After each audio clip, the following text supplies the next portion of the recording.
Hi, my name is Adam Potter, represented by SW Artists, reading for the Dysquith family. Just fancy, Asquith, 3 whole days at the lake together. It'll be perfect, won't it?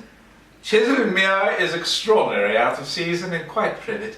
The hotel register has an unrivaled list of false names. I trust you don't mind our being discreet. Yeah, I've never known a man to take such care with my reputation. Pardon me, miss, but don't I know you from somewhere? Certainly not. What are you insinuating, you insignificant upstart? I meant no offense, I assure you. Were you raised in a shanty town by some chichi-ponka-walla? Oh, Asquith, look! There are people skating on the lake. Doesn't that look like fun? What a shame we didn't bring our skates. We can rent them right in the dock. It's getting a bit late, don't you think? Nearly time for Betty Bye? Oh, Assie, please, let's. Oh, all right, Crumpet. I say, may I warm my hands in your muff? I'm famished. What are we eating? Everything to drive you to an early grave. It can't be soon enough as long as you're living. You'd better hope I die before you, otherwise I shall feed your remains to the hounds. I'm counting on you having a prolonged illness, every inch of you covered with leeches, and I shall savour the act of applying each of them myself. Speaking of leeches, who the devil have you invited to sponge off of us this weekend? Miss Phoebe Dysquith and Mr. Montague Dysquith Navarro. Aldebert, you remember Miss Dysquith, of course. Which one are you? Phoebe, sister of the late Henry Dysquith. Well, they're all named Henry. It's been far too long, my dear. I trust your trip was tolerable. Half the family is named Henry. Lack of imagination. Oh, quite, ma'am. With Mr. Navarro as my companion, it seemed to take us no time at all. Mr. Navarro, I don't believe you've yet met the Earl and his Countess, Lady Dysquith. So you're the young ragger they're all talking about. I suppose your name is Henry, too, huh? It's Montague. Well, that's a first. I say, you there! Hands off that sword! Put down that book! Isn't it enough we let you look?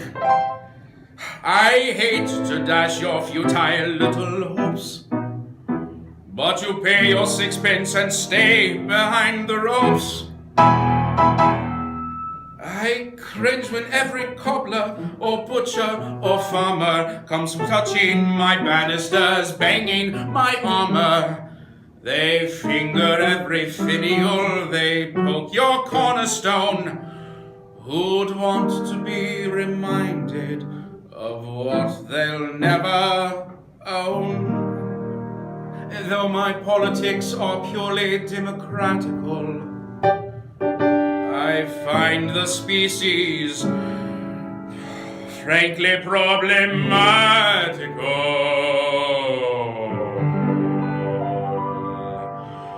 I don't understand the poor. I don't understand the poor. The lives they lead of want and need, I should think it would be a war. It seems to be nothing but stubbornness. What's all that suffering for? To be so debased is a terrible taste. I don't understand the poor. I returned to town late that night, plagued by the haunting terror that I had left a clue, and sooner or later someone would come across it. I consoled myself by reading one of Mother's unanswered letters to Lord Asquith Sr., in which she pleaded with him to take pity on a woman alone with a son to raise. So it was a bit of a shock that not long after I should receive a letter from that very same man.